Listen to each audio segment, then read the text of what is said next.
Abusuafo ya na mo ase yemfa today's agenda and to aso medin e de ya amofa boache na da foforo enne eye juada enne eye the second day of the week yankopon adaroma ya hye ya djuma ase mpanimfo amene wo bedi nkomo no wo mo atena ase berema ochireda ko atena ase berema ochireda ko eye software is a writer, a publisher and a profession so or say is mechanical engineer.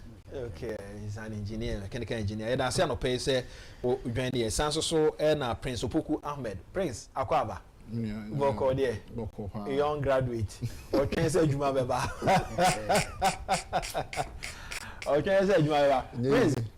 Prince, me shall say a very simple question.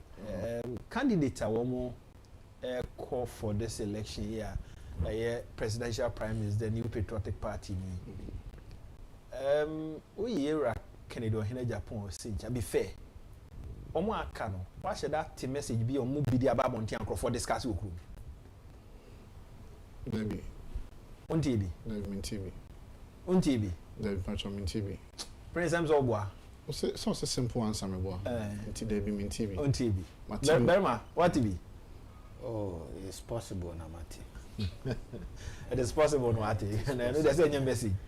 But say slogan will be the message eba to say be a 24-hour economy, okay, to say be a industrialization, okay, and to say be a free education, okay, minyanti be say a strong message and there be na ya de Brianna or so the ba so will be wow. And that has been the secret of America saying the sound of more unity because party primaries, you know, it connects to the presidential. No? Okay. And the America, no, or more the Anocrano, which I say the year now, you better abana to 2028, and America or more chances or more year or more primaries. And this is a Republican or power, the Democrat, you know, a better say January 2028. Until by June 2028, you know, I feel ye or more flag bearer, no more national convention, no more endorse. Until from June to November, November is the 11th month, until June is the 6th month. Not just virtually you have like 5 months. The America that one on population you have 5 months to do your campaign until primaries now do message in a bar. Nation no be who say we on the bit me leading and on the leading we need we answer now for message. How dangerous is this political party be to about them a candidate want to me outlining a message or brand way presidential primary cinema quite many be fast affecting no affected candidate in affect your mind or mine in affecting that is why ya brea you see a independence 60 something me can say affect candidates na dem person me say candidate chrono be to me at the back after primaries na amanfo Agyapong within that period no they win election. One say mamenchira there apart from Ken and I saw share free SHS na free na akufo-addo mu. Apart from that, you know, many of the messages now party ne de ban enye presidential candidate in the message. Okay. And until many times omo promise ya omo ba power nye no mo ye. Okay. Omo party ni netena say na nko we the idea we have to know we the idea to any package as manifesto. That presidential candidate na beka. This is free presidential candidate ni mo a obetina konwa no so a or implementing the party ni manifesto a na ye diaman. Because enye part of him. Enye part of him. Enye emotions enye the talent and the gift and yankopon the man of person dey be mind. Very good. This so share akufo-addo you be a personally no or education. Yeah. Na do education say on be your president no uba no ho young guy o si ko school. Yeah. All the young guys always said oh yeah they who person ko school. Until na do no umpe school on time ben ho. The young guys ni na no he sponsored the education. Okay. And I'm so pay education no or the education be here the campaign message. Okay. And you obey na 2017 na no implementing free SHS. Na do you be education hu ya no. And he implemented it straight away. Obey and should deliver the free SHS now what kind no. If free ni mo nti eyado the the campaign 2012. Eyado be gina so 2016. Nti enwa na the campaign message. Na can what is a passion. sa enti se see you know NPP 4-year primaries no se candidate be infa message maya that is only something significant to win your baba. I want to ask viewers and your listeners say I know they will be antimenye ho achi. Yeah. But Dr. Baumia message here it's just a simple question. Very good. And I want people to be able to win the general elections for the party. Yeah. Enti se want to me am fa message am masabre ya ye twen ama after primaries no or between their winning election no kra obetumi deliver on to me deliver say enuntina slight one be so be kapre omo call Cape Coast no president koye interview before the manifesto reading and on bisa an airport about Cape Coast. Yes, and the president said there's no need to go airport. Ultimo say na there's no need part of him because Cape Coast been Accra, and what the president said was true. Akufo-Addo he was being fair. So we see airport in a Cape Accra. I don't think we see international and they be akusi Kumasi and Abia Tamale. But not NPP for campaign benefit, you know. NPP they share manifesto. And the president can something different from what we are citizens not to about. I feel that Omobemu Bua hope ni na be jina Kennedy Agyapong so he is the man with a message attached across all Ghanaians and even Ghanaians outside Ghana. You man or they ban or the hope on the air back to the country. In never be more too quiet. Then tell some advanced knowledge. Many people. Next time go for come code man. Omko abruchin. Who need certificate here? No school no moko. Obikura the school na kwa do na no eye juma. Nti so ura ken e di nyuma ba dia. Eye need so kese ma e wona e wo amanone no. Nti so far no eye so holistic na say e touch obia sector bia obia ken obia or the policy bia ba me so far because I love writing, no I want to know we lead government we say so far only Ken new obia in the history of this country or they a message that cuts across obia say obia be benefit. You know Timika say the okra certificate any the okra certificate no am practical example say me ye in so factory or more de paper no brand never tare on you don't need a certificate to do that. Yeah.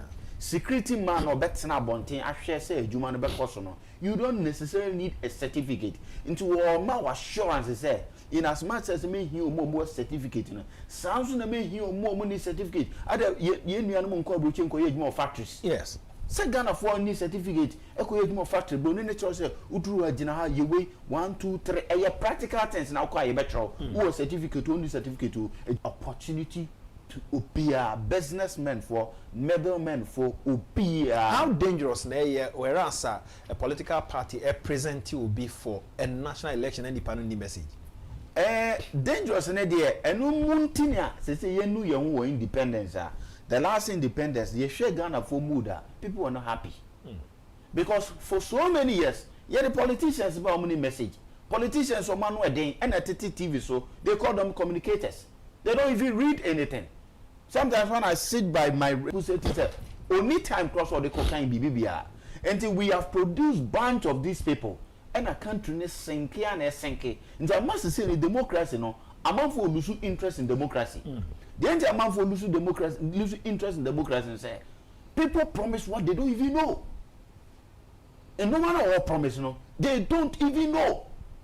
A do ha on for message be a ma until said the weekend obi an for significant message na yakoto ne yi baako na fe party na kotena se na party no nkofo bi omonim die ne lectures na yi omo no omsimu yewe beba mu yewe beba ne yakotwere no matententen ne de be manifesto na fe ne de nam ne de campaign flag bearer no oni any connectivity nkofo na obetusu omo as ministers no omo ni any touch say honorable Ken campaign na oye no unni message kura because we follow na all kind of wutie bi no say no dey ba no until before na obe wini wie no obe tusu mo ama mo appointment no unni the all car or dey ba but what I say unlike tetina candidate ni message we ni wini here we wafanie mumu yan two way ye nanen ka did say ya na teacher siska de odisika kese ba ye we nan ho efe we ho nya fe criteria na ye tusu ya ba no enye criteria ebema Ghana tiri Japan a compete enye criteria betimama Ghana ne America compete nti etusu ya candidate wi a na fe obana promises omo kan no they can't deliver, and we know it in the history of this country say political parties come with campaign messages and they cannot deliver because me personally I have come to know clear a microphone and the messages a bromo and ya be one mu to betra konya no so a they are not able to deliver. President betra konya so or say 24-hour economy. What has been done on 24-hour people voted economy? for him because maybe no peduma ye. What I said? It was car 24. Na ye sweet and so aduma ba ko ni am yen san be ye. But me and like 3 shift in shift. Yeah. You need 3 shifts. You were 442. And you were a 1 shift to say the Atemori refinery. A 6 we aduma 8 hours. Duko aduma no 6 hours. And by nti the man who say NDC for you know more can now there's a flaw and they say there have to be a gang of 14s. Yeah. Back be standby. Back here standby. Nti so also be ma aduma nka ko say nka train ko be ka 4 standby. Nti back be ko anopa. You be ko awia, you be ko anajo, you off. Because say ye say binya off say be ya omo betumi rotate obrenko bem on the campaign and omo yen because I have worked in that shift system and minimum shift system. I knew they were deceiving Ghanaians because he ran 3 shifts. Now we na be call morning, when I be call afternoon, na be call night. Say so be call off no be take you over. So what I say? The end year running and to one be call off, not to say call. So be call off no gina home. Original home because of anajo adwuma no. Enti wo be gina home penalty plan down. Say therefore one job no 3 shifts no. I knew they were lying. Because you can't run 3 shifts. Yeah. It should be 4. It should be 4. Then 1 is off. All the time be until you to settle say you got 3 days you take 2 days off. We take it 2 days off now. No be resume. And I award the 442 no we got 12 hours. Until everyone say be I make no past 6 hours. Me point numerous 6. Me call numerous 6 I match 6 na me point. Until say me call anopa 6 no. My duma 12 hours continuous. Over be say 12 hours from 6 p.m. to 6 a.m. Now amufa were off. Until 22 shifts in the 3. Yes. And 3 shifts in so me 4. Sir. Until say me call 12 no. Now be call 12 now. No off. The time I will be call off no be resume. The say me call morning I think be call night. No I shall say morning. What I say? Or shall I say morning na rotate na me about night. No about afternoon. Now we now off no about morning. Trying to say something sweet to the people. Bakubeko anopa, bakubeko ewia, bakubeko nti aban ne buy no abnuma e cost that no or say my expanding my 24 hours. He was just deceiving the people. So that is the reason here for some years now no enipa lose hope in democracy. And intina Ibrahim Traore AGD no and na Canada Agyapong be say why is this young man all of a sudden your military leader among phobia singina any economy so because young politicians have been deceiving you. Yes. They don't run election because they have a message. Nyamibian smomo only vision bia ombe ye to be when and where fair when a tebrofo ye share and a bread with them who me fo with your casaboko with your bread and wase over what is say now bet me be a juma mama mama mum no be a juma mama. So was na bit me be adwuma ma me a me hwe wo disability so wo to see obi bi hunti me yedan me mfa ma me mo be adwuma no what is o America na nkofo mo be adwuma o mo nko school enya na me o PhD and so what. So because for years no yen hwe issues and what that the amount of primary raise our topic here last week occur Eastern region na on neche before aiding common no nkomo die no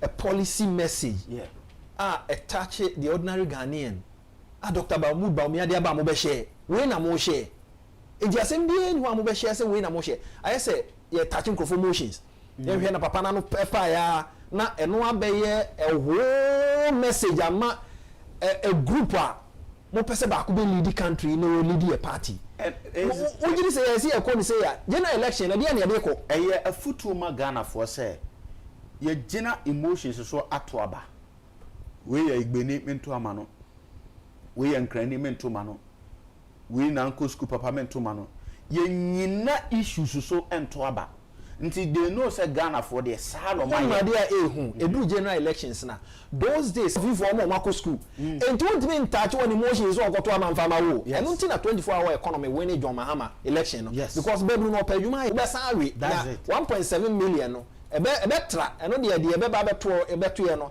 ebe mobo conclude ma me na me ntwa universities na NPP for na winning university campuses ema NDC for element this elections we lost almost all the university campuses. Yes. A child said the party is the 24-hour economy is coming. I'm our pejuma here. Masa, ama intellectuals asset up, businessmen asset up, makola woman. Enti misre the NPP delegate is there. Omunchi omo campaign in free emotions. Ni enko policies. Ni enko issues. What can we do at them? So yeah, political party are winning power and as obi interest. Before and na no mo yomo party go yo. And then na NDC here. Rollins won ni omo say NDC for ndi atem didie. No mo go into issues. And then NDC is rather running with issues. So what I say. Na ba na ye ni issue ye ni message. Only message. What I say other candidate no enka kan di buy na mo so mo de another competitive one. Na mo de two table no so. Now Ghanaians are very party where you're party of intellectuals. Now mom ekwakoye say yan kuntia candidate no kra issue na ono di save your party no. Nipa na ono gina party ideals so social MPP for omo tradition, omo values. Nipa ogina MPP values so said the private sector will be the engine of growth. No nipa wa master the private sector. No betime bie na no aka say me were 13 billion investors member be investing into the Ghanaian economy. Onu na ye MPP ni true son MPP modestia konkron any Canada Japan. Most said private sector is the engine of growth. One in power master the private sector. Obetim send a lot of private sector people. Abe pushy private sector no private sector na nyini no. Most there be mobile shifted from a party ideals so. No ma ko team didie. So no call say we can say we you say na we na can we policy can ya wo be yes and my time bibi ko gina baby can say ama delegates ne can say can ya wo be yes as ye tonte as a go bi me can say delegate for say a breadthrough say ye hwe niye nipa ne ba be ye enye sa ye party no ye ne ye igu no because the ye na nka nye sa na ye de share ye party na say na ye opponent ya anom for other parties na ye sa and then ya de pano ya the issue and then ke betu table so president Kufo ba o se hwe wa system na to aba as a bekati wave for Ghana and then na other candidate edeba conclude mama so nti so far ne de it is Canada Japan na say ya the 10 how we we are wo de aba and make example so hwe na nado na nya sa nete na nado message or the buy ya de na live a practical life na nado believes in education na akufo-addo he believes in education and oba no area open asem o de aba it won't work for the party nti ye be sre delegate ni say leader na or the message aba no mama yen give us a leader a chance me that say friends my yanko ani wona me do sha say na me busa say o kan kwan obefa so obebie nwuma ba bia obeduru bia no ho adwuma ho betumi abie what say bia ba nkrofo di honkomo me ni am say ye ne yetikrum na yenim de Ghana for eka na say ntiano bi na ya na onwua no mu MPP for mu di aspirant bi achi so omote ana say omate ena maye omobubu nwiago maso say omontie de Ghana for eka no because se me pie na me call Medina se me kota de sia na ebia nipa meto ade wo no ubisa na say ebia madam pacho me MPP ni na me say se de wa hu ni de koso mai mu ye ba beto delegate election na ohwa hwan pa ne de ba but was say nya be ma me ma me nsa ne gufi me ba dum beton nyoma e kofia enfo so me nya kakra bi enu abi na nkra me so la no pa me ya mo mai de atodi ani sani boja kakra na yere no me no dey turn the light bill enu abi na wo say the rent hiding afrim it is say you fan say nkra me ensai ejina anya adwuma eya I don't think some am no enfo so benya woni dwa wodi so no okwa Kofi a pressure be ba so say ne pressure wo so say no because so the scan Kofi a obetimi ase scan bi ne man de ne adwuma ne man so ye no omo ba omo so betimi ase scan bi na omo se bi omo se tin man den ahare omo kakra ba se ko ba so university fee omo nya adwuma nye nti kakra na de be nya de abafi no na pressure sa wo so in the sense say enkura na agya ye den adi ebe wi chiri na ye den omo ko o mayimu because enti ko ba say me hwe me ba 22 years no say na me ya ade so antina me so ene na me ko ya na me bai minister no obi a reserve position no nua utu osisi yi so kochi ukochi kotoko na uti mu hihye utim e de age kuruwa na at the long run no o hwa more qualities bebre by nipa obehye go ama no enwa ye problem ama team na me ntina won ko kan se team ni say me pa chow we dey ye pe striker a obehye go but akọwe pa na me so deserve so betimi ahye go samaye by me wo fa bia na obokotoko 1990s a we experience no obetimi ahye go sama ye din kunum no esa say we ye mabusu ani ntino o so no na me dey dey let me say I'm not thinking about the team. No can go vote. It should tell you say the Ghana for everyone they say they did it back. Anyway, I'm share video be TikTok. Me and my boss Vincent Tafu MP. Yeah. Oh, catch that police station executive say on vote no. Or police station on vote no. I'm one page na esoti no. Yeah, best say police station executives no. And I want to advise my boss. Sometimes say be penny to Accra for Accra to penny for. I want to tell him say the problem at hand. No, or can't you say wow we polling station ni no a want to me and governize votes MPP or polling station one or your best sound. Near confirm you bet me and MPP and your votes. Yes. Now presidential candidate no they already at the end of form on there.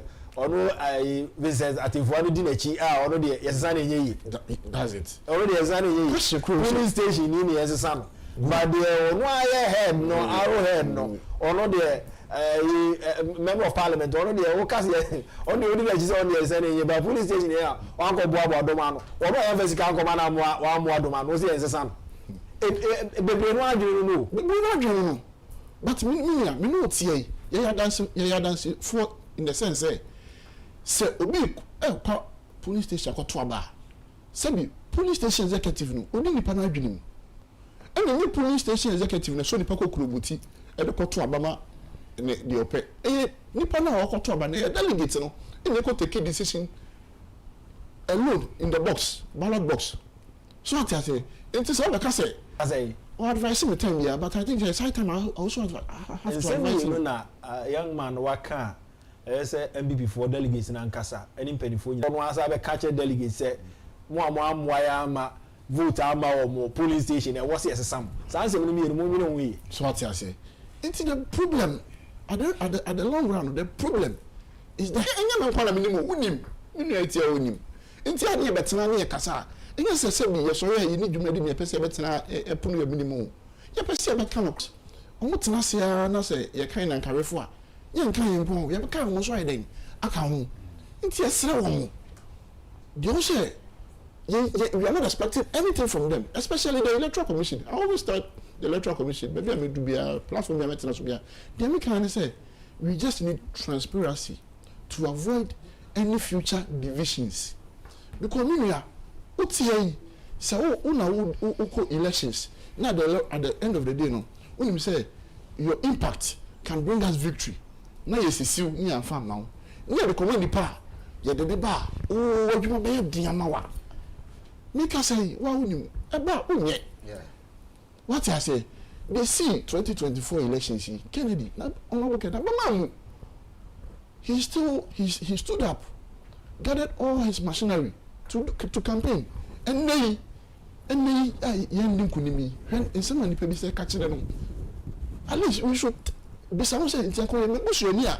aka say ni me feel ya eden amano because upon ka wa bonu ma wa nyina no enne yi na ma yi papa na mama me two kwa na me shop papa no say me the campaign na wa ye na me me because nya na koma na de an kwan ko bitimi atwa hwe what I say this should tell us say nyame wo bibia e wo bibi e wo man ni mo person wo de ne de emaye we just have to appreciate it by pleading upon the delegates say yes sure from mandate ni de ema papa no yen so ne hwe wantimi a ono ne kan ye nyem na me be kan kire wo 4 years yema ni mbrafie me gina ho me on ka so pe 8 years o pe 4 years pe what I say yeah nti asema ya ka no enye se bia ya sheda na sese first mami ayi enra minim dia ba ko di nkomo na o de video bi kire mo ne phone so I think say idea as you should have to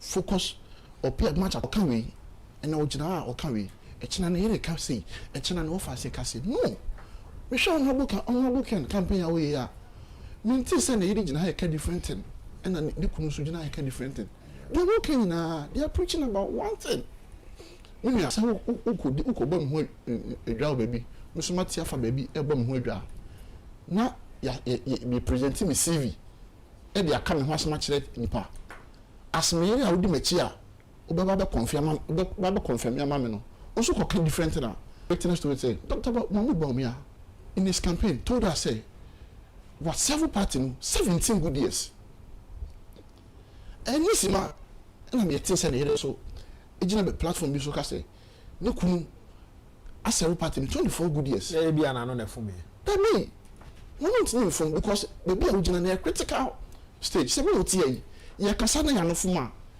baby be kwa kodu no ye ntimi nsan ye ho kodu ho enti se war ko na fuma issue you say the damage of the cost we be explain itself the service to the country and for that matter to the party started war time na o ye deputy governor of Bank of Ghana into mo ade no so the account you see sometimes the point in is they are deceiving themselves and almost deceiving Ghana say even as of 2008 you know he was not a card bearing member you are right conclude my prince so what I say enti right now no say akoba say we can we na ya no anko on the same tangent it means say yankasa we are a confused campaign team roaming about in the country so what I say it is na mesere at this point no obi nko enchira akwanya me Ghana utwe in right you know your left from your right uni bi anya ni de anya nti amanyo sama ekoso eni no the 4 aspirants who has the track record a resonating with the grassroots a resonating with the ordinary Ghanaian a resonating with the problem of the country we find ourselves no and the 5 aspirants no, we know we can singly tell who can solve that problem for the country idea they are focused on is production in Juma they are all about work in the country 24 hour assembly na menu yibu who say when the fundamentals are weak let's change it we expose you 24 hour they ya GNU because you say you remember yeah so say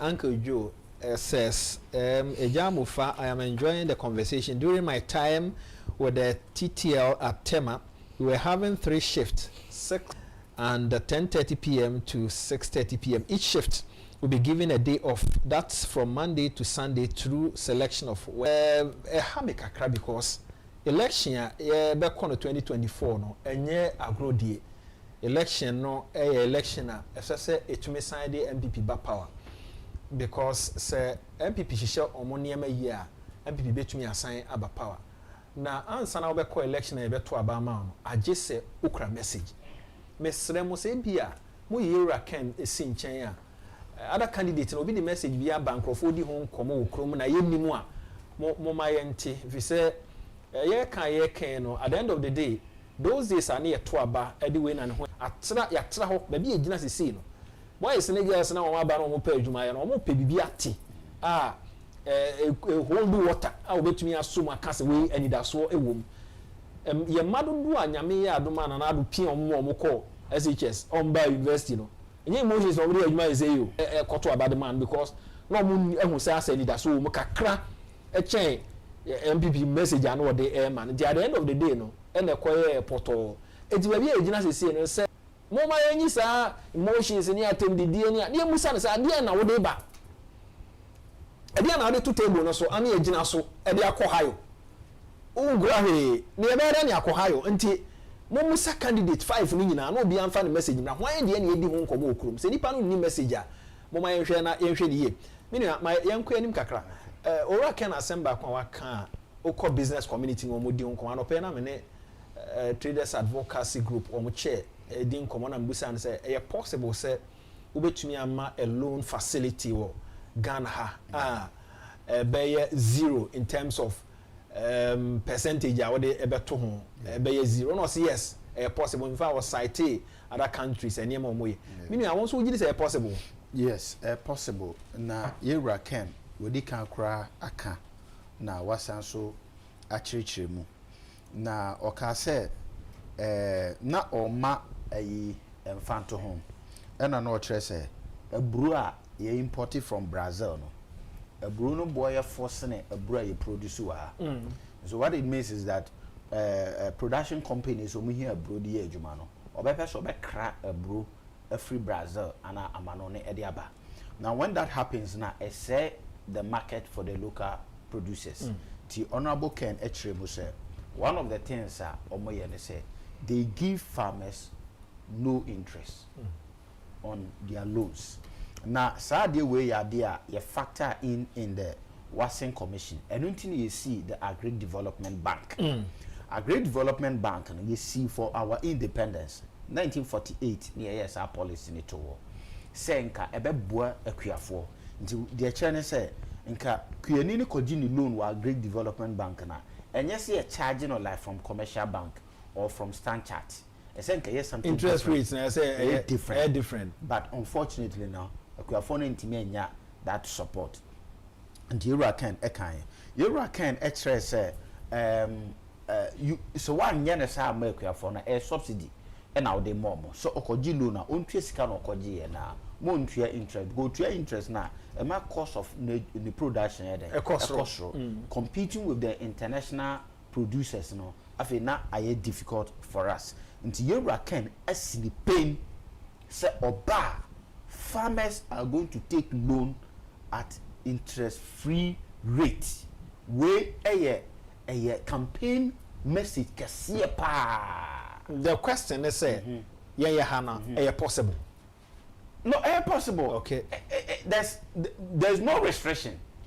But what I said, no crowd could loan. Ube to mark bank.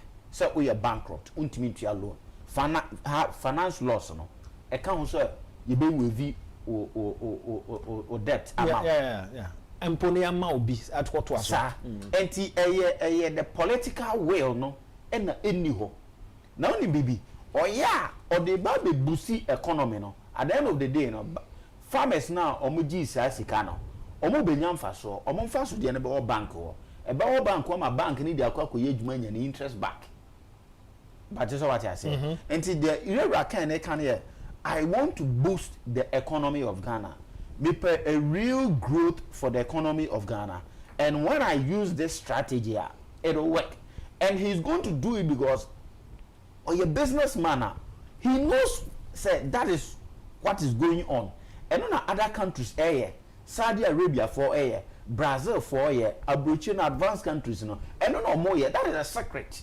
We also call America bank rate grant interest maybe a 2%. Yeah. Now how who could 20-something%?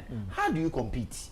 Nti yewra Canada Japan aka esi pain say oba akuafoi muji loan muntua interest.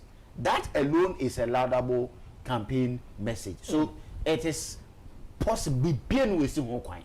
There's nothing. If I no pay na many am watching din command they all can say are they a politician ain't mean yes or more bad than bema because yenya they akwa nyane hye wonsa na what na so na yeso in abi bia person ye bia no are they a ubetumi enti bia ni ho a eye ni restriction na neighbor very good omo me adwuma bank no unu so mo di loan no mutua no omo bi omo ntua interest anamuni ene me kan TV so bank staffs ni nyina mo mu ye adwuma bank ni nyina omuji loan or bank where they don't pay the interest we pay. Why can't that benefit be extended to farmers? Say no dey show mo we ejuma bank a fa so dey na say ko ji loan or bank wa e bi on bedu akakra bi o mu ntua. I say the medical field any medical association no. So that say HIV and man ka say wo no mo nkwa nanim. Sir. Enti bank for bank staff some ji loan o mu ntua interest. O mo tua no kakra bi o mu ntua the normal interest na ye tua no nto obi o timi ma bank worker bi ko ji loan ma no. So that say na then any dey extend my farmers.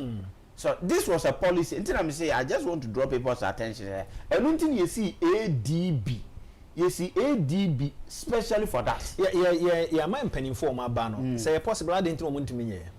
That be said, now Ubi une man a customer now can be shy, you know, or can send be say, omun and near de woman. Okay. On say young politicians, no me strangers. Because you're in the political science because you say see that the nipa. They just please the Western world. So that many of them a Western puppet. Now then, you know, could beat me can say, ye pedu bit my suit. I call IMF, I call Cambrofo. Now, I'm not okay. Ah, that's yes, I'm a chair of the margin. So what I say, we do and you're Muslim. So what I say, and you're Muslim because at the end of the day, no, I'm okay, come over from church and no more yana. The Omunu Benyan Umunya. What I say, but if they really have the challenge, the business people go through. Say Canada, Japan will go through. On him said the Melusi Sika 2022, basically 2024. No, okay, Sika do Lucy here. Tama exchange rate near Basano, he was losing it. Electricity bill, air cost on him. What the business people are feeling, no more who go through. No, it's like he's bringing liberation to the market woman. Market woman for pharmacy. He's bringing liberation to the traders. And Ghana life, you know, a direct trade. So we are say economy has been based on trade. Colonization, a cause because of trade. Abrafona because of trade. And see, a ben be a bit make policy. Ube liberty trade. Yeah. Ube wo di dwabia aban bi obetime di nkunim e wo saade no so no on na di the true economic liberation eba on na di the true economic liberation and on na young politician Dr. Bawumia being the chief person and on na they have failed the citizens of Ghana and on na do ma failing and on sunti na ma local manufacturers no omo bre because the piano say private sector is the engine of growth. Private sector grows and some marginal percentage. Intimate grow because a moment go on amufa electricity board and ya de ketwa. A buying need technology be a ebwa local manufacturers. Ya kwine and ya papa. Ya kokra oil and eba and crude no fu ebo a costro. And indicators na ojina so di ye le jumano. Cost no a day. Into be no na a broke ye du of Ghana no a bra yakokra e free Brazil na boy fo ese na bro a bro kra ye ntimi compete here na then they beat me and it is only Canada Japan they beat him the change be baba business e be ye de oh ye business it's going to be so sweet. People are just going to do business. And Okuseku says even beyond the soul touching messages, policies and issues raised by Ken, the man's track record, human attribute, and character exposure serves as testimony to his readiness, commitment, and proof to what he intends to do as a leader. Those who are using personal comment or statement Honorable Ken might have made in passing times gone by are doing so because their pleaders don't have any appealing messages. Okuseku ewo damfa ena ode we ba young man baby aye nam say usi krom na one wono mo omo ye yang te se wo e di nkomo a omo challenge eye adwuma eno de obi anim ni anano esiye ewo elwak e ma nipa wuye mudi mo nkomo a ede na wote. Well, yet and say media aside say me tea them go for kind me personally as nipa there me want to say it was very sad say a young boy at every school. Do you know say nkebetumi ayewo because also pay adwumanti kebetumi aba say na soja mo ma menso menko bi na afi ogina nim ho bi. Oh, so omo mu ye no menchen wo mo. Yes. Nti me ho bi anka I think I can be part of those people. Yes.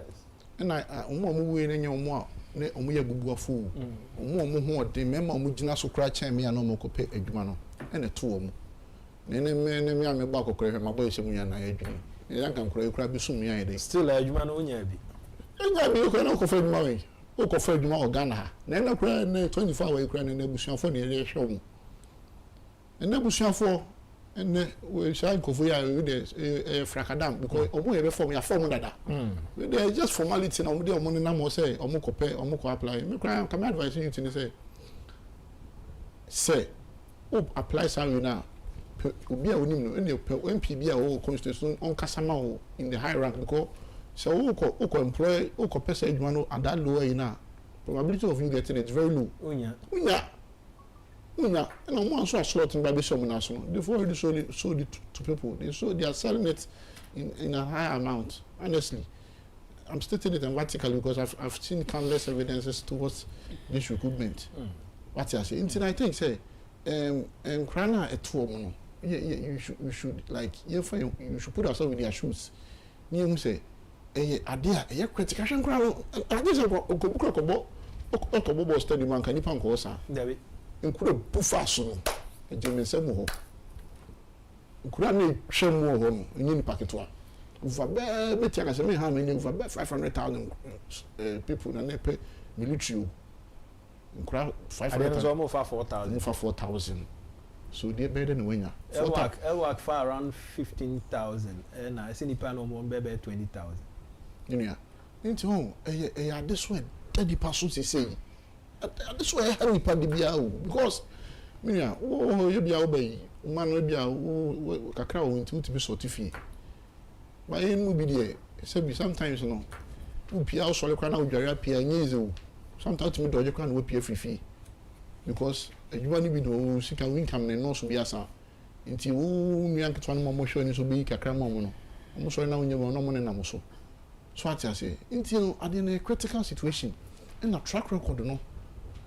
Nipa obi ene sisi Ghana fo so kire no unya se wotu we ukwa kopa adwuma na be sami to CV me boa nti se ba se problem a wo Ghana no yen sam ti CV yen fa yi a flag brush pa I don't think so omo contest no bi wo track record check on aboken e ade a wintimi to ntwene wintimi en to sa asem ntwene en ko kanse fufu bi anche obi se no on aboken na wi ni na me pie na me ko campaign a kire mi nua me kwa nkomo na simple me nua me ba nche a me nua me de wa wani mtio de obema enwuma na ba nti me se ko ya fa team soro ade keke efe enya fa na me ko kasa de me ko ka 2017 asema na say ya administration old regime na se bi a kire bi o nko ka bi a kire o 2017 ayede dem so ko ka ba bi 2017 asema o ba kai ni pa bi asema ma na buafu minua na asema me kan me boa so me ba be campaign a kire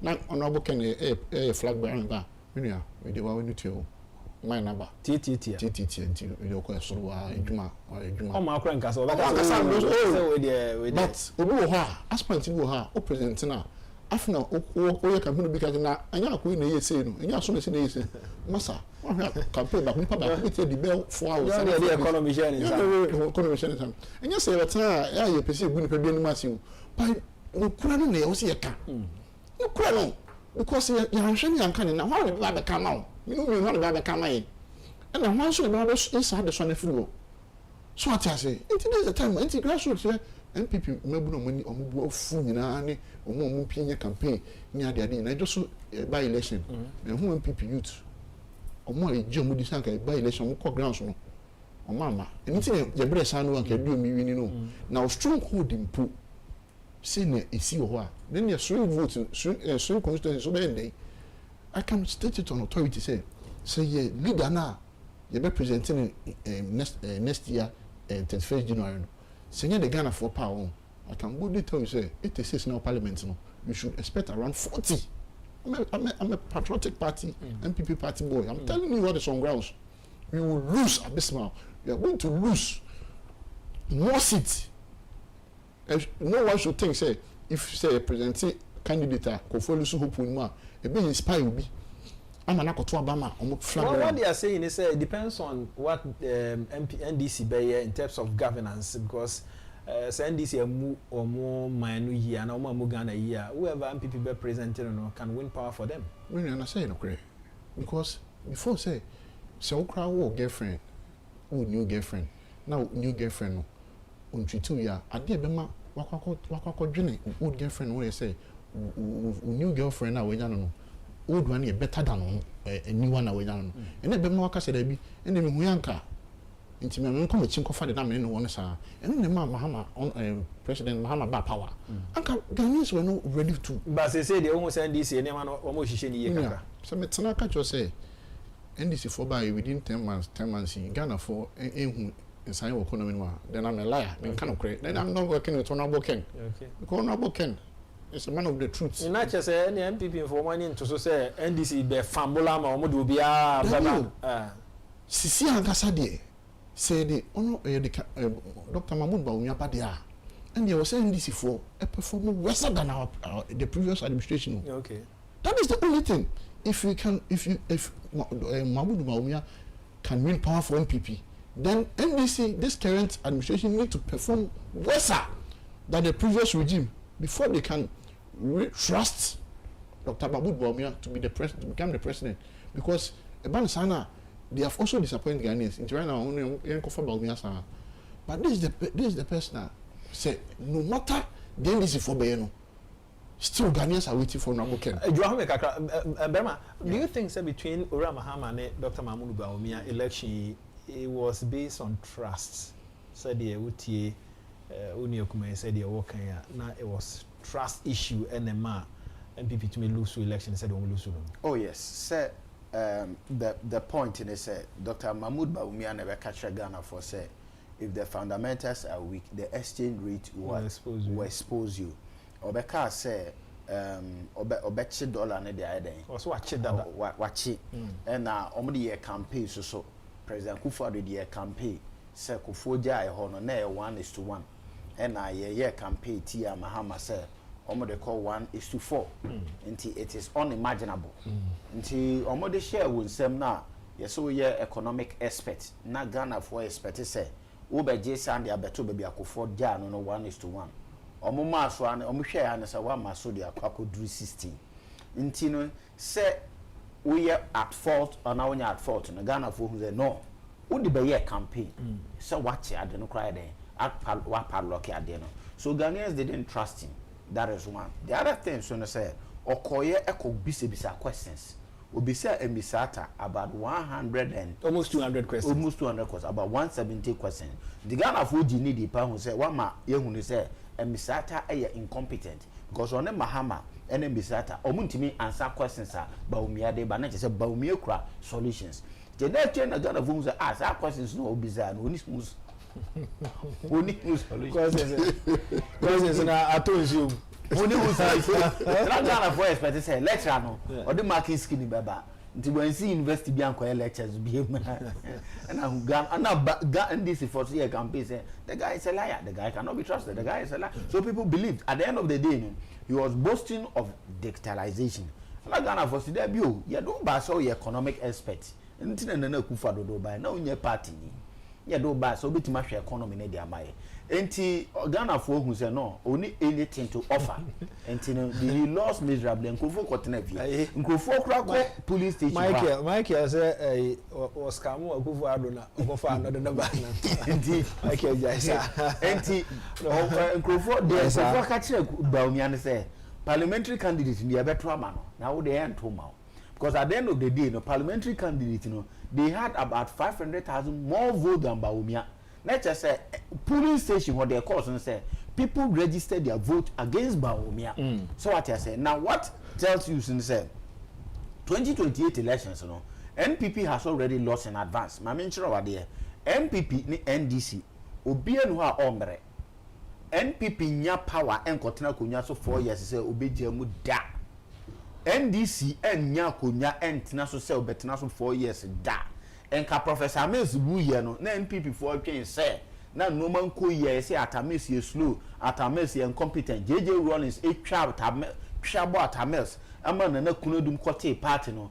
People were expecting said the NDC would have lost. No. I mean sure what there. When you win election, Ghanaians are in only mu. Ghana for per wasem. Only say problem be who go through no a previous government in a year. And that perception of favors the incumbent. Ghana for they are always in love with the government first 4 years or more on hold modern Mufi say or the man another 4 years no obetima ye normal. And 2028 elections no Ghana for affection our NDC war because that is how the trend shows. Yeah. The affection is with the NDC. Unless MPP be extraordinary. And Abana year come to 2028 NPP has lost the election in advance because yeah benefit be 2020 na COVID aba ama normal be encheda nya they stood with the NPP ama NPP winning that 2020 election said they almost gina mu ema Professor Mills 2012 ma NDC for so Professor Mills wu Mahama ba new face akufo-addo a ye campaign from 1970 something Mahama the bare 5 months EBT your friend saying akufo-addo no new year candidate ya yine dada so what because every 4 years biano Ghanaians still have some feeling some support for the incumbent government. It is when you have gone the 8 years now for our no muni wujai no mo hwehwe odofo fro until 4 years here da hono the favor is with the NDC as the record no state afa so wo kofa candidate omo to abatia no na sa na ba asa be gina ho a who provoke omo anger and he will lose the election.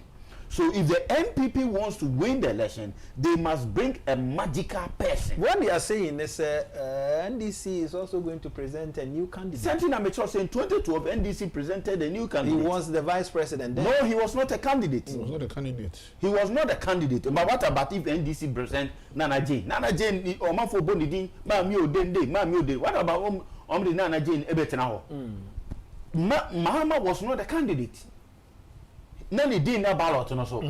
Until he was a new candidate. Akufo-addo was on the ballot in 2008.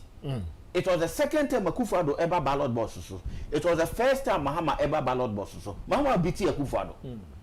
So what I said, when the JD said Mahama Kwakwe ran a campaign for 2012, Mahama didn't know.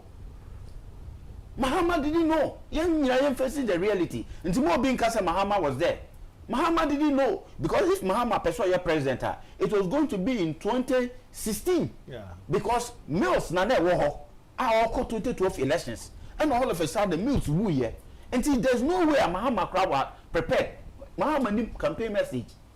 What I say? But all of a sudden, no, Mahama we need because Ghanaians don't change government in 4 years. Record net that hono Ghana for entisa aban in 4 years. In the Ghana of NPP for almost some intellectuals or more data, but we also a data man. All who say data net and say Ghana ha yen buying 4 years. And the odds are against the NPP to win the election. The only way NPP can win the election in a matter of 4 years, and say, Udi a magical person, beba, or be a miracle. No magical person, so Nyamia Shira NPP dada. That magical person is Kencity Agyapong. He is there. He is the only magical person. Say, offer the beer, the wave, you know, Mofa Kenbra, Mofa Kenbra, Mofa Kenbra. And the yesterday delegate in say, Omuntie dear Ghana for Eka. Because who choose candidate, and they are comma, the friend is saying Ghana for some Muntuaba. Ghana for registers a young penno. Because you lose you no crano. He had less votes than the parliamentary, and you are unprecedented. Say NPP from paying for some dog Ghana and dog NPP, they would have gone for a crisis meeting and taken Bawumia off because you are the first person now when you are less vote than parliamentary candidates. Apart from so sinking votes, no. Apart from so sinking, you know, when you are less than a friend say parliamentary, no, that should be a crisis meeting on this. And yes, teachers, Olusu, no, or sinking votes, yes. No, and you one, and a parliamentary, no, so Omunya do chair on I too. Yes, and you didn't see that. Very good. And parliamentary, within our party, no, you are the first presidential candidate. Parliamentary candidates were more popular than you. It cannot be because who carry us along. People go the winner within that ballot, you know, so a lot of us will be a campaign, but there's only one person, and then they didn't that ballot so running mate didn't that so. Wo MPs no mudin ba de da hon keten no. They were able to get more votes. Yako MPs in constituency na MP na more votes than the presidential. Say they don't like the presidential candidate. Oh, be cry do time omo ye posters. Ya no mo my presidential na kese na parliamentary no order na chikakra. Because Ghana runs a presidential election. Tete no ne run a parliamentary democracy. Nti Ghana 7 December ekoto aba no. Obia dey presidential. Because presidency na the former government. Uko yuka ya the parliamentary former system, government. Yeah. Enti ye ekoto aba no. Nipa ba ko na against obe wini and obe lusu a presidential, not parliamentary. Parliamentary is a support to the presidential, and is a only good presidential candidate. You lose the parliamentary. Oh, okay. Okay, until I don't lose by. Yes, it is because of the presidential candidate. Until you lose more, no, and the evidence is clear. Say the parliamentary had more vote than the presidential. Because Atameus, Tamana akufo-addo leading no. The amount Atameus winning second round election is because now Atameus many more parliamentary seats. Yeah. See that be akufo-addo ko win ya dey ko han parliament o. Ya ko support business bia. So okay, the parliamentary is there to support executive business, government business. Yeah. That's what the parliamentary does. And it is the only good presidential candidate, you will lose your parliamentary elections. And so clear. If you don't have a presidential candidate, because nipa koto aba because of presidential, na madwene MP or be presidential candidate no. Na who ni presidential candidate, who say me koto aba ma wo MP. Obi no ko yeden. Okosa parliament and it's not by elections in Kimber to tell we need most of the by elections because they say you are about who's a president Mahama Naba. Yes, you will be a bebo Mahama the project ban in senior no wine near Traman. Until the election is based upon the presidential candidate. And it's a MPP from paying for power for the first time.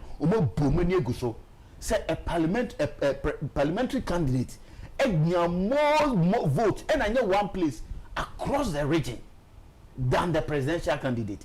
The figures are so clear, say they didn't like the presidential candidate going into an election whereby election in favor NPP because we are in opposition. The election favor NDC, who the presidential candidate who is unpopular in his own party to go and contest an election that is against you there. Now NPP is taking Bawumia for a second unprecedented defeat.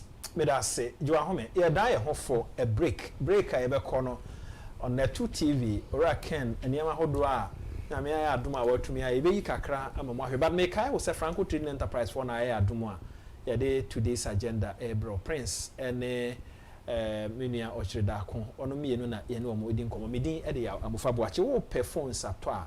Maybe I was so called a Franco. One outlet in the Dawson, Ghana has say. Valco internet sources here online www.francotrading.com. But no money money now. One more appliances who do be our pay. Say air conditioner. We hear refrigerator type be our pay on Sabeka ope iron on Sabeka ope TV. A 3 inches up to 100 inches.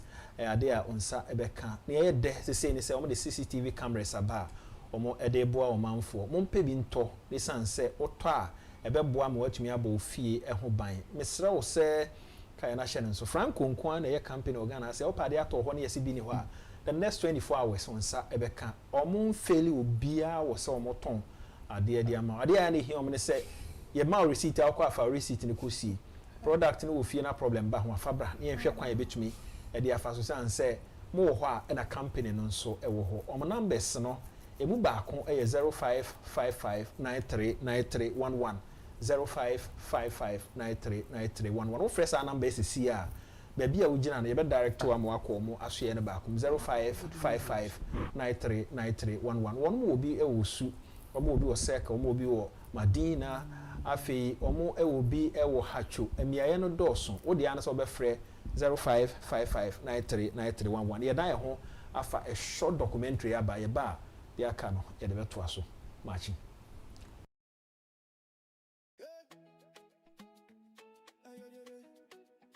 oh la la la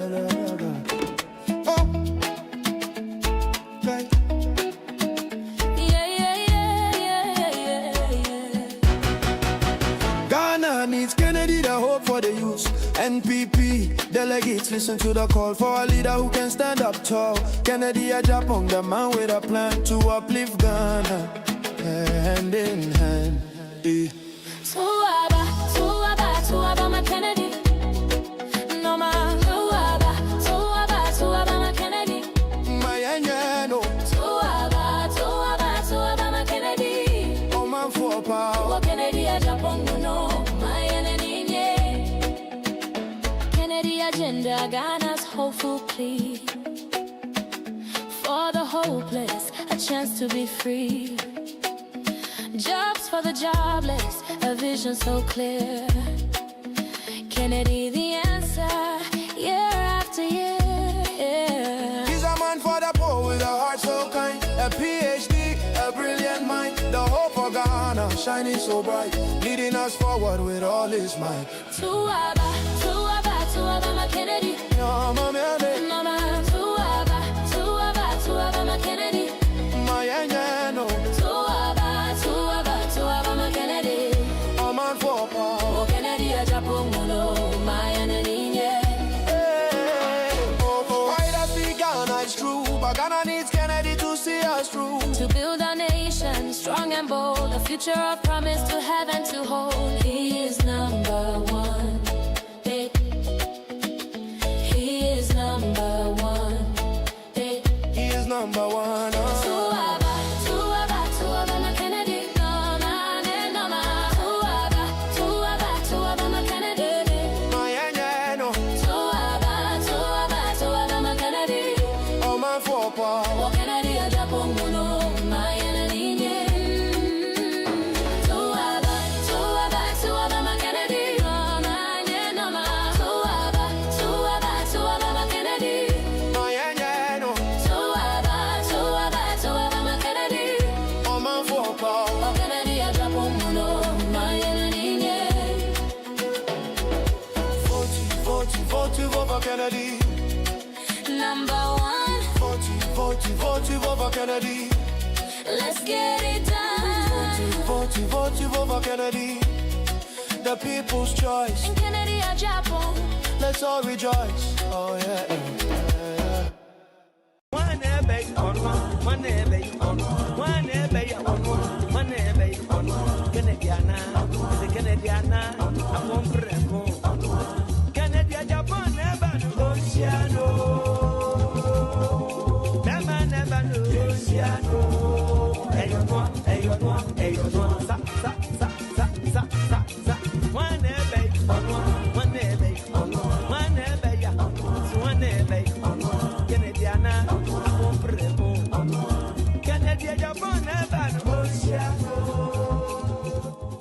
For na mo ase ye the next 15 minutes na afiri de enkomo no eko na wie ye berima ye kono na wo kasa conclude man yeah na meka no figures na ho no kire yen say going NPP no ye candidate no voters na MP no na wo hwe ade ya na che say enwanwa domi kwabrenya NPP stronghold pa domi kwabrenya yetimi nya over 50,000 no Yewra John Mahama enya 22,000 we a modern Ghana 22,468 and Mahmoud Bawumia enya 5,146 dom kwa benya Mahmoud Bawumia enya 18%, 18.64%, and John Mahama enya 81.36%.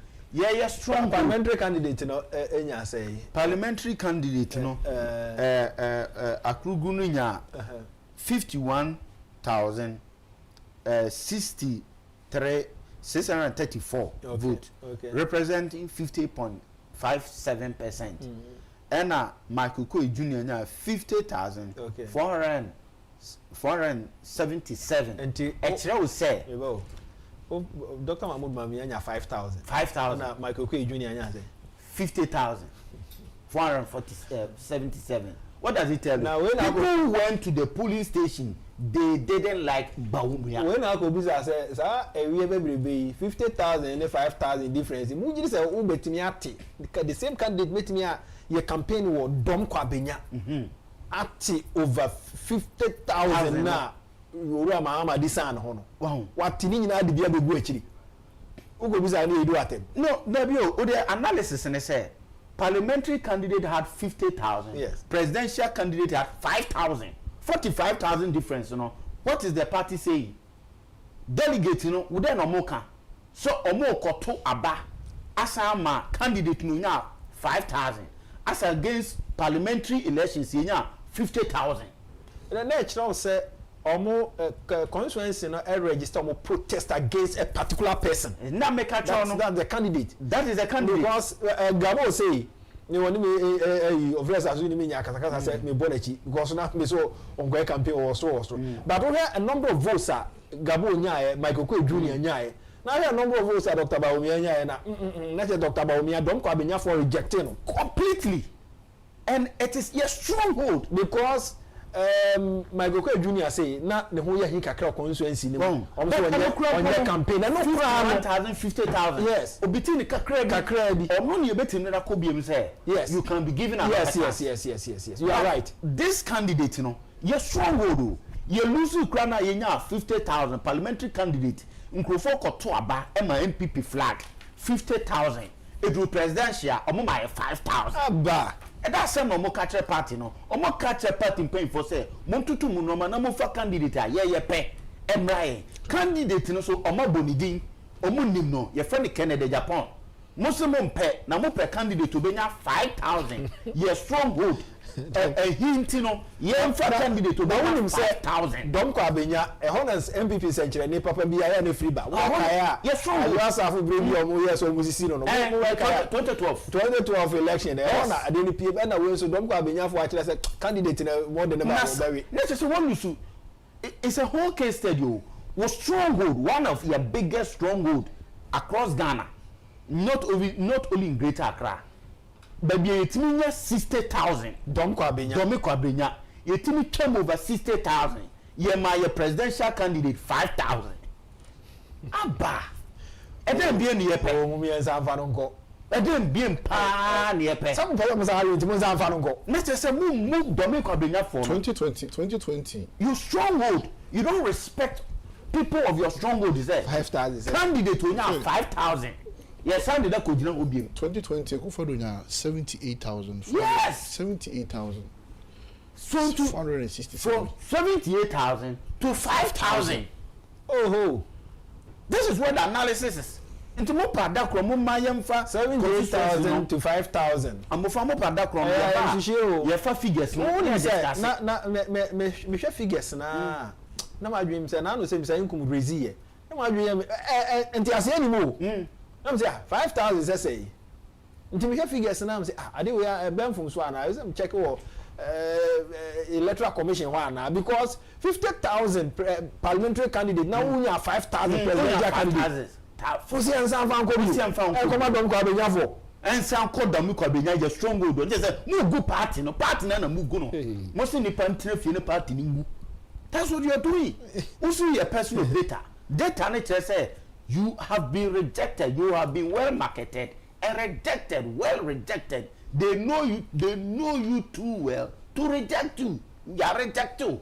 Menyankopon ye ko Jesse Fia ye tusu leader no Jesse o ye no akofa no ba panyi na bati kakaka Eliab nya mese ma reject no oduru we so se ma reject no o say prophet ni ba confused o say papa mpacho wo mani nyina ni ana because obi ade ne ba e bia reject o so akwa ba fucking guy bi na o tisra no no ye kan ni pon kan o say mpacho ko fa ne bra na no mo mugina de ya reject obia. That is what happened. It is sad. Your stronghold and NDC for omu dia gro wo yetiri so. Your stronghold. Our stronghold. Your stronghold it means 78,000. Your presidential candidate within 4 years. Within 4 years. Etwinye free 78,000. Am I 5,000? Am I 5,000?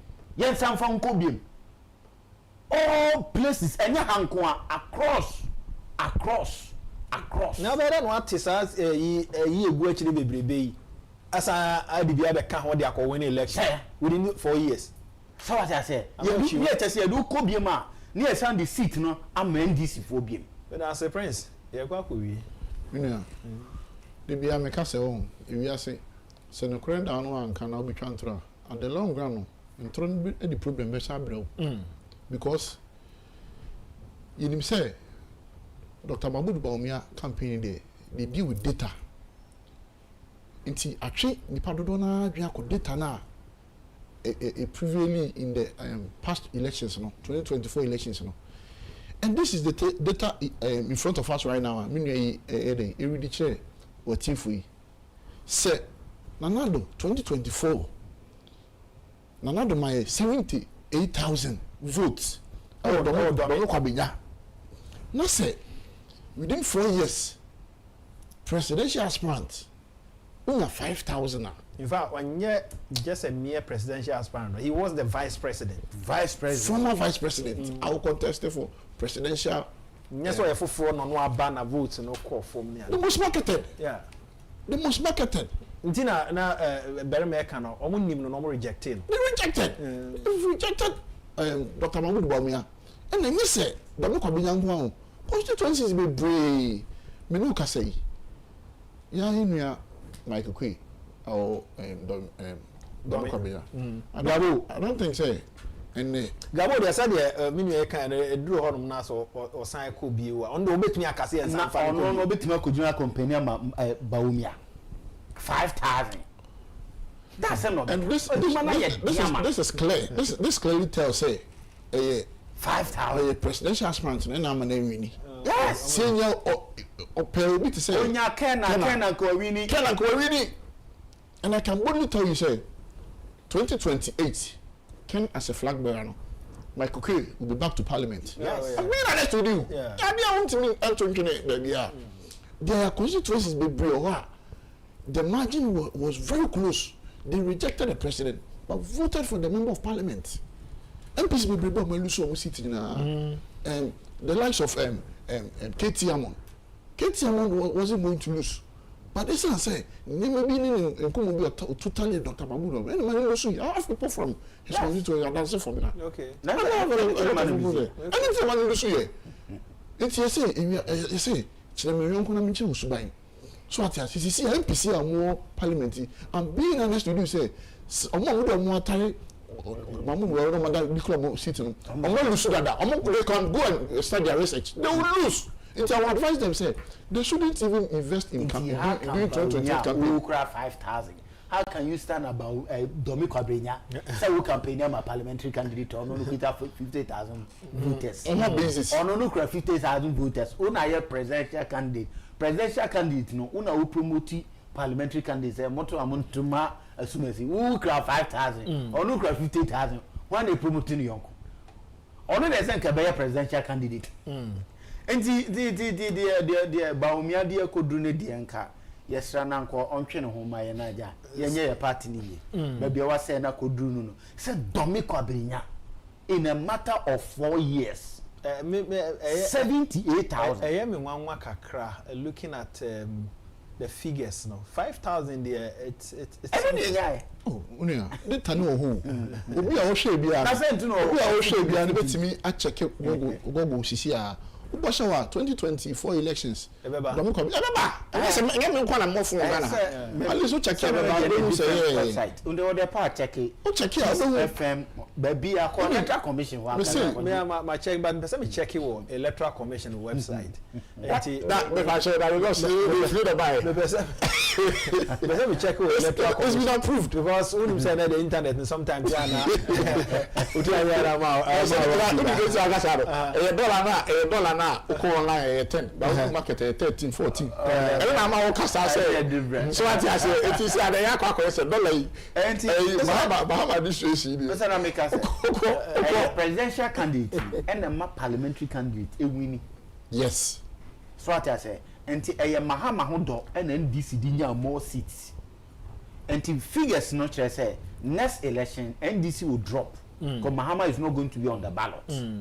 But so the Bawumia san ko biem dia ye be san lose more seats in Parliament House. Yes, it's the truth. You can't dispute it. Because it's like Omaye rebellious towards the electorate, you know. Electorate na kasa. Oma ko police station and oma register omo how. it's like party paying for no am for more how na anya den anya djuma nti o maka so mo mpe na still no na mo so mo beba dia but any negative mum de benya reject nko 00 ne beka akofa you say true Dr. Mahmood Bawumia work no bad do me kwa benya no honestly o hwe na the time na 2020 na no pay di na do achi o 2020 no as compared to Dr. Mahmood Bawumia there no na the number was the number depreciated like let's what because I work no okoko meti aka chose Dr. Mahmood Bawumia your campaign channel na do because say na Bawumia co grounds or get to na or fa or go fufu or fa krebiba or chia provision store by store house to house campaign about me it is a way in achi now timinya 5,000 oh don't come there I can boldly tell the audience on authority say 2028 elections we should expect not more than 500. I'm being honest. 5,000 well and 20,000 and 30,000 5,000 check the records but not coming up check the records. We lost 73,000 votes. But 73,000. When as a party, as a party, I don't know how big for big swan to the say on my 5,000 votes, my brother. You should tell you say they don't want him. Prince made us over every naso. Berma. Yeah. So made us say come no nti enyina na fire so any actually na make an informed decision. Sebe nyame adum na 31st of January 2026 drew honom na amanfo kwa koyi presidential candidate or be a candidate with me win power the New Patriotic Party from radio anopa no nsia ne fa ebe pim sabre ya duba kwa abo mo amobo ayi nyina ya da obi ase kwesi ninsi elikem afi bentay emfase dama mo onmo so wo MCR eja no ne nenua kuma o kan ho justice emfa aseda emfa emamo medin ede ya amfa bo chinyame ya admo cha no pa ibihia